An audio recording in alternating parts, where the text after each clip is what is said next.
سلامونه او نیکې هیلې هیله مند یم چې جوړ او روغ به یاست. نن تاسو ته د شیشو جوړولو فابریکې په هکله باندې خبرې کومه. دغه څو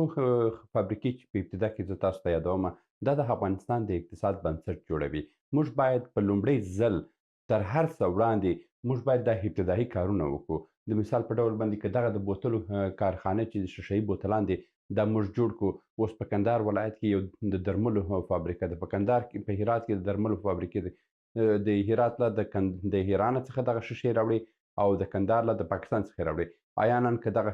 سیاسي ثبات خرابېږي د مرز تړل کېږي دا فابریکه مکملا بندېږي. نو د همدې امله موږ باید د حوالې مواد چې د یو کمپنۍ دپاره ضروري دي دا موږ باید ژر تر ژره رانیسو. نن په دغه باره کې خبرې کوم چې د دې فابریکې امنیت څو دی، څومره اهمیت لري د افغانستان په اقتصاد کې، موږ باید ولې دغه کار ژر تر ژره وکړو او که یو څوک دغه فابریکه جوړه کړي څومره عاید به ترلاسه کړي او څومره مصرف غواړي. دغه ټولې خبرې نن په دغه درس کې تاسو ته وایم او انشاءالله چې دا لکچر به هم د افغانستان د اقتصاد دپاره یو په زړه پورې لکچر اوسي. ځو تر هر څه وړاندې موږ باید شیشهیي بوتل په هکله باندې پوه سو چې شیشهیي بوتل ولې دومره په صنعت کې ډېر استعمالیږي. د شیشهیي بوتلو استعمال په دې خاطر کېږي چې دا بوتل د ځان څخه کیمیاوي مواد نه تولیدوي. د مثال په ډول باندې پلاستیکي بوتلان چې دي زیاتره د ځان څخه کیمیاوي مواد تولیدوي او هغه کوم مواد چې ورسره دننه دي د مثال په ډول باندې که اوبه په موږ په پلاستیکي بوتل کې اچوو هغه څه ناڅه د ځان سره یو څه تعاملات لري. د هغه کوم پلاستیک چې کوم مواد دي او د اوبو سره چې کوم مواد دي هغوی تعاملات لري، مګر هغه تعاملات دا دي چې دومره نه احساسیږي د انسان بدن ته. اوبه چې دي خپله تر ډیره زهر وژونکي دي، مګر خبره دا ده چې موږ که راځو نورو برخو ته د خوړو لکه د مثال په ډول باندې که موږ د درملو فابریکو ته رسو، د درملو فابریکو کې بیا تر ډیره موږ نسو کولی چې بعضې مواد چې دي هغه په پلاستیکي بوتلو کې خلکو ته ورسو. له همدې امله موږ باید شیشهیي بوتلو ته ولاړ شو. په همدې ډول باندې که موږ طبي جوس واخلو، د 100% جوس دپاره یوازینۍ لارې همدغه د شیشو بوتلان دي چې ډېر وخت دوام ورکوي. او که موږ د پلاستیکي بوتلو څخه په 100% جوس کې ګټه اخلو، هغه فقط او فقط چې ډېر کار وکړي د یوې اونۍ دپاره کار کوي، وروسته تر هغه جوس د منځه وړي، خرابوي. نو د شیشو فابریکه چې ده یو تر ټولو مهمه فابریکه ده د یو هیواد په صنعت کې او د یو هیواد اقتصاد جوړوي. نو نن په همدې هکله باندې زه تاسو ته وایم چې هر ورور که دغه فابریکه جوړه کړي، دغه فابریکې د جوړولو سره موږ څه کولی شو. تېر درس کې مې یو څه دغه لیکچر لنډ کړو. ډېر کسانو ته سوال پیدا شوی چې دا سر کم استعمالیږي. د مثال په ډول باندې دغه کس د مثال په ډول باندې که دغه کس دغه د شیشو فابریکه جوړه کړي او د ورځ د ورځ د خوا 15 میلیونه بوتلان په افغانستان کې تولید ولري، دې کس د شاید هر بوتل په 1 افغانۍ باندې وولېږي. او که دغه بوتلان بیا موږ د نورو کارخانو ته واړه کارخانو ته د مثال په ډول باندې همدغه د درملو کارخانه چې په کندهار کې ده، همدا درملو کارخانه چې په هرات کې ده، دې د درملو سره کومک وکړو چې دغه په 1 افغانۍ باندې یو بوتل دوی ته ورسوو یا د دوی تر فابریکې باندې، دا هم کار ته سرعت ورکوي، هم به زموږ اقتصاد قوي کړي او هم به د دې سره دا دی چې اوس خو د درملو فابریکې چې ده دومره پیسې لري چې د پاکستان څخه واردات ولري، مګر داسې واړه کارخونې موږ د دې سره جوړولی سو. د مثال په ډول باندې که دغه بوتل موږ جوړ کړو او موږ یې کورو ته ولېږو چې هم خلک چې ښځې دي، مېرمنې دي او ماشومان دي، دوی په خپل په کور کې یو واړه فابریکه جوړوي. هغه فابریکه به د څه شي د ګازرو مربا به جوړ کړي، د سیب څخه مربا به جوړه کړي. مثلا په فراه ولایت کې رومیان ډېر دي، دوی کولی شي چې رب ځینې جوړ کړي. همداسې ډول باندې په کندهار کې بیا انار ډېر دي، دوی کولی شي چې د انارو رب پکښې کې جوړ کړي. په دې ډول باندې بیا چې راسې شمالي ولایتو ته انګور ډېر دي، دوی کولی شي د انګورو دوشا پکښې کې جوړ کړي، په دې کې واچوي. دا بوتل که موږ جوړ کړو، په دې بوتل کې موږ د 100% جوس څخه ګټه اخیستلی سو چې په دې شیشې کې موږ کولی سو د هر ډول میوو جوس پکښې کې واچوو او تر 1 کاله موږ سره کوم دا ساتلی سو او موږ یې کولی شو د افغانستان په بازارونو کې خرڅ کړو، همداسې د نړۍ بازارونو ته یې ورولېږو. په همدې ډول باندې چې هر بوتل ته وګورئ، دغه بوتل د مثال په ډول باندې که موږ دا بوتلان جوړ کړو او کورو ته یې ولېږو، دغه بوتل که موږ جوړ کړو خو په 15 افغانۍ 15 افغانۍ هغه فابریکې ته به ولېږي، او که فابریکه والا دغه په 6 افغانۍ 7 افغانۍ هم کورو ته ورکړي، او هغه په کورو کې کومې ښځې چې دي په دې کې اچار جوړوي او دا به بازار ته وړاندې کوي. که همداسې ښه اچار جوړ کړي، ښه سټیکر ووایي، ښه بسته‌بندي وکړي، موږ کولی شو چې حتی نور ملکو ته یې ورولېږو. همدا چې د ایران څخه دغه خیارشور په نامه باندې دا د بادرنګو اچار چې راځي، دا ډېرتره هلته په کورو کې هم جوړېږي. صحیح ده، په فابریکې صنعتي فابریکې هم شته، مګر موږ کولی شو چې دغه خپل واړه فابریکې لکه په چین کې چې په هر کور کې به راشي، وګوره د سړک پر غاړه باندې یو وړوکی دوکان به خلاص وسي او هغه به تا ته د بستر یو ملک په سطحه باندې دی تا څخه فرمایش اخلي. څه شی غواړې؟ دومره موبایلونه غواړم. د موبایلونو څومره په څه قسم وسي؟ دغه قسم وسي. څو دانې غواړې؟ 10,000 دانې غواړم. صحیح ده، تر یو میاشت وروسته زه تاسو جوړوم. دوی په کورو کې دا جوړوي، ځکه چې هغه حوالیه مواد د نورو کارخانو څخه لوی ستر کمپنیو څخه اخلي او راوړي په خپل په کور کې دا بسته‌بندیانې کېږي او داسې تېرېږي. که تاسو دا ویډیو ډېر ضروري دی چې ولې په افغانستان کې 90% تجارتونه شکست خوري. زه یې ویډیو دلته په یوټیوب کې تاسو ته پرېږدم، هغه وګورئ. هغه چې تاسو وګورئ، موږ په زنځیري ډول باندې، په حلقوي ډول باندې چې موږ تجارت وکړو، موږ ډېر پرمختګ کوو. دا اوس چې موږ یو، موږ په لاین بیس باندې تجارت کوو. نو دا د شیشه‌يي بوتلونو د جوړولو فابریکه که هر څوک جوړ کړي، د دې باندې مثلا د مثال په ډول باندې که یو څوک فابریکه جوړ کړي، د ورځې لخوا 5 میلیونه، د 1 میلیون څخه تر 5 میلیونه بوتلان تولید ولري، داسې لویه فابریکه موږ پکار ده. داسې وړه فابریکه موږ پکار نه ده چې یو د افغانستان د صنعت دپاره تر ټولو مهمه دغسې یو لویه فابریکه پکار ده چې هغه په همدې مرکزي ولایتو کې لکه کندهار اوسي یا په بالکل داسې ځای کې اوسي چې ټول افغانستان ورته لاسرسی پیدا کړي، داسې ولایت کې اوسي. نو دا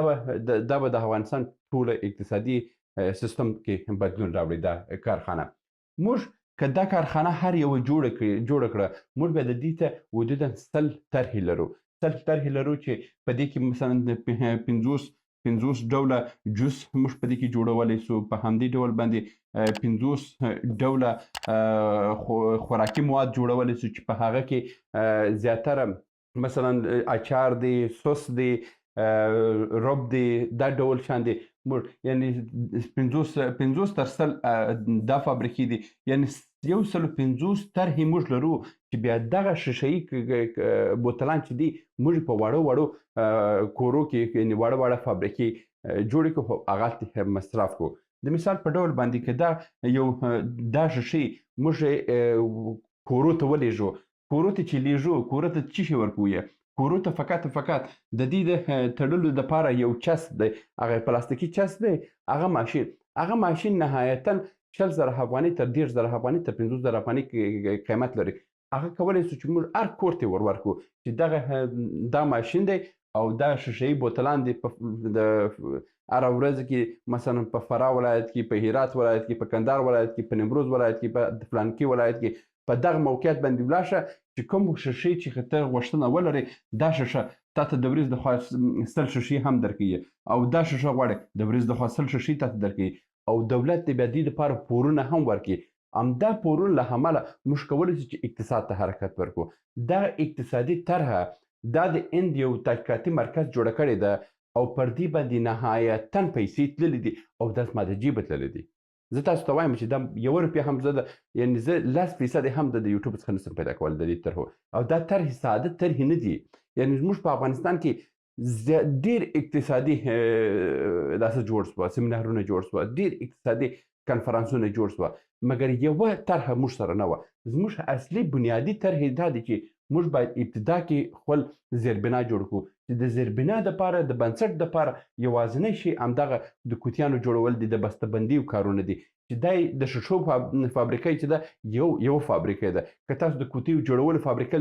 لیدل نه اوسئ، هغه هلته وګورئ، هغه کې حدوداً 1 لک تر 2 لکه افغانانو ته د کار زمینه پیدا کېږي. په همدې ډول باندې که دغه فابریکه هم موږ مخته یوسو په همدې کې هم ډېر نهایتاً پیسې پیدا کېږي او ډېر افغانانو ته د کار زمینه پیدا کېږي او د دې مواد چې دي زیاتره مواد یې په افغانستان کې د ښیښو د یو رقم کاڼي دي هغه کاڼي په افغانستان کې شته موږ ډېر د هغه کاڼو څخه استفاده کولی شو او بعضې مواد چې بیا موږ په افغانستان کې نشو موږ یې کولی شو د چین څخه یې راوړو د چین څخه د ازبکستان په لاره باندې راوړو ډېر ارزان پر موږ ډېرې او دا زموږ به د همسایه هیوادونو څخه د مجبوریت څخه موږ خلاص کړي دا یوه طرحه ده چې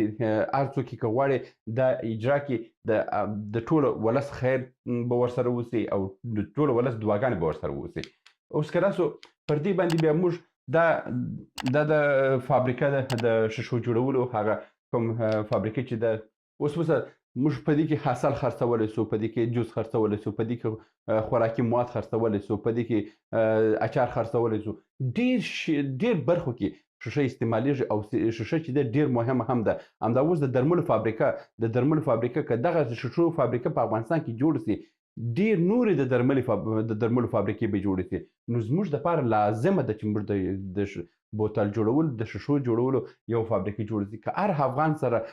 پیسې وسي او د دې دپاره نهایتاً 50 میلیون ډالره پکار دی 50 میلیون ډالر سرمایه پکار ده دا 50 میلیون ډالر که هر افغان د پانګونه وکړي په یو تنهایي مه کوئ موږ په هغه ویډیو چې ما تاسو ته ایښی ده چې ولې 90 سلنه تجارتونه په افغانستان کې سقوط کوي په دې خاطر سقوط کوي چې موږ یو معیاري فابریکې چې موږ جوړوو د هغه دپاره مثلا 50 میلیونه مثلا 50 میلیون ډالر د یو فابریکې دپاره پکار دی خو یو کس راځي وایي نه زه په شراکت باندې زه دا کار نه کوم زه ځم د 1 میلیون ډالر څخه شروع کوم په 1 میلیون ډالر باندې ته فقط خپل پیسې هم د لاسه ورکوي ته کار هم نه کوي په دې جوینټ وینچر ډول باندې کار شروع کړئ او سیستم ټوله ټکنالوژي ته ورکړئ ټوله سیستم مدیریت ته ورکړئ بیا په دې کې نه غلا کېږي نه فساد کېږي اوس خو وروره کتابچه د 2 نفر سره ناستې دا کوم فابریکه چې جوړوي د 50 میلیون ډالر دپاره د دې دپاره یو مدیریتي سیستم جوړېږي هغه مدیریتي سیستم موږ تاسو د جوړوي او چې مثلا په دې د کمپنۍ کې څه دپاره کوم کسان پکار دي او کوم مثلا اداري سیستم کې څومره کسان پکار دي مثلا په بازار موندنې کې څو پکار دي او د مالی برخه دپاره څو پکار دي دا فابریکه په یو مدیریتي شکل باندې موږ تاسو د جوړولو پلان یې درکو او که دا ډول باندې وسي چې تاسو فکر کوئ چې یاره فلانکي سره زه شریک شوم دا غلا کوي نه په مدیریتي سیستم کې هیڅوک هم غلا نشي کولی دا د دې د نایي څخه هیڅ تشویش مه لرئ دلته یو راهنما زه دغه فولډر کې دا مواد چې دي په یو فولډر کې اخلم او په کلیوال دري ټلګرام کلیوال پښتو ټلګرام او کلیوال پښتو واتساپ چینل کې تاسو ته پېژوم لینک دلته د ویډیو لاندې لاړ شئ هغه لینکونه باندې کلیک کړئ او لاړ شئ دغه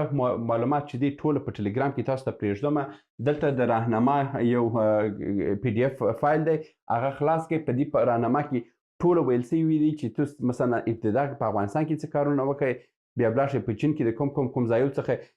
دا رانیسئ او په دې کې راهنمایي سوي ده فقط ویل نه دی چې مثلا د کومې کمپنۍ څخه رانیول سوي دې موږ مثلا مثال په ډول باندې دلته تاسو که ولاړ شئ علي بابا کې سرچ کړئ علي بابا کې بیا داسې رسمي کمپنیان نشته هماغه کمپنیان څخه یو کمپنۍ انتخاب کړئ چې کوم کمپنۍ ستاسو دپاره ښه وسي ځکه چې موږ هېڅ کمپنۍ سره زه نه شناخت لرم او نه هم ورسره ارتباطات لرم چې زه یو کمپنۍ تاسو ته معرفي کوم چې دغه کمپنۍ څه دا ښه کمپنۍ ده بس تاسو خپله سره جوړ راستئ ځکه چې ما دپاره ډېر کسانو همدا ویلي چې موږ داسې کار کوو په دې کې چا له دوکه راځي د دې څخه چندانه خاطره هم نه لرم نو دلته په یو بل فایل دی او په دې فایل کې حدودا د استعمال ټولې خبرې سوي دي چې دغه بوتلونه چې دي په کوم برخو کې تاسو استعمالولی سئ د مثال په ډول باندې دا زه تاسو ته که خلاص کړم دلته په هغه فایل کې چې ما تاسو ته خلاص کړئ په دې فایل کې تاسو ته ټوله ویل سوي دي چې مثلا تاسو کولی سئ چې د مربا په کښې کې جوړه کړئ په همدې ډول باندې عسل دی په دې ډول باندې ډېر هغه شیان دي چې موږ کولی سو ترې استفاده وکړو او دا حدودا لږ نه دي دا ټولې برخې هغه ټولې برخې په دې کې لږ تر لږه 2-3 سوه داسې دي پلانونه دي چې تاسو کولی سئ چې همدا ښیښهيي بوتلان بیا په دغو برخو کې خرڅ کړئ همدا طرحه تاسو ته په هندوستان کې په نورو ملکو کې په یقین سره وایم چې دا په $10,000 هم تاسو ته څوک نه درکوي همدا په وړیا ډول باندې زه نشروم همدا باندې ما خپل پیسې تللي دي، خو دغه په دې خاطر چې دا زموږ افغانانو ته د کار زمینه پیدا سي. هر افغان که غواړي چې دا فابریکې جوړې کړي نو دا به ډېر ښه کار وسي. بسم الله پر وکړئ. دا فایل زه کلیوال پښتو ټلګرام او کلیوال پښتو واتس اپ چینل کې اچوم، هلته واخلئ، د هغه ځای څخه ډاونلوډ کړئ او خپل معلومات پوره کړئ. تر بیا مو